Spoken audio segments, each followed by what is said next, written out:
Hello, Fromm. This is Sinrod. I'm back. I'm really delighted to be bringing to you a new course.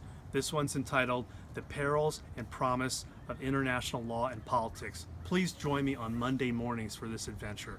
So what's the question? The question is, why does international law and politics matter?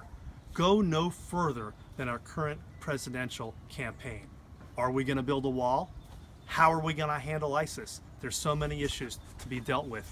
And I can promise you this, who becomes president is going to matter on the international stage.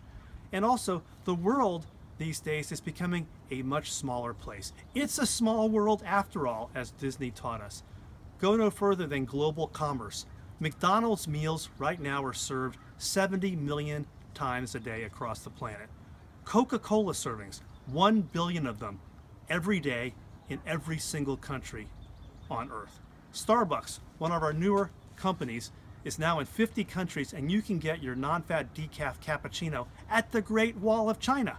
I kid you not. Look at mass world transportation. Once upon a time, if there was an outbreak in one part of the world with a disease, it stayed there. Now we worry about diseases like SARS, Ebola, and more recently Zika. Appropriately so. Not to be lost in the shuffle, we're sitting on 20,000 nuclear weapons. We can destroy the world many times over if we're not careful.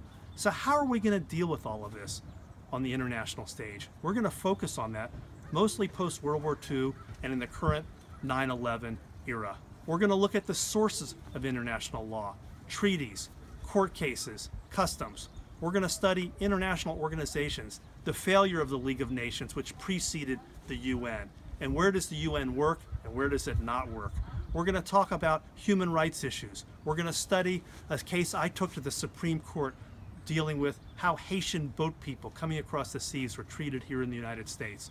We'll deal with the topic, the very big topic and important topic of war, terrorism, and cyber warfare, the new military frontier. And yes, of course, we'll study peace, where our efforts actually working and the international fabric is holding together. We'll talk about international environmental law and, of course, global warming. We'll deal with the law of the land, air, and space, and then we're going to consider the future. Yes, the future of the human race internationally and where it's going. And every week we're going to cover hot current topics of that moment. So, class, please join me. Are you ready to rock and roll? I'm looking forward to seeing you. This is Sinrod. Thank you.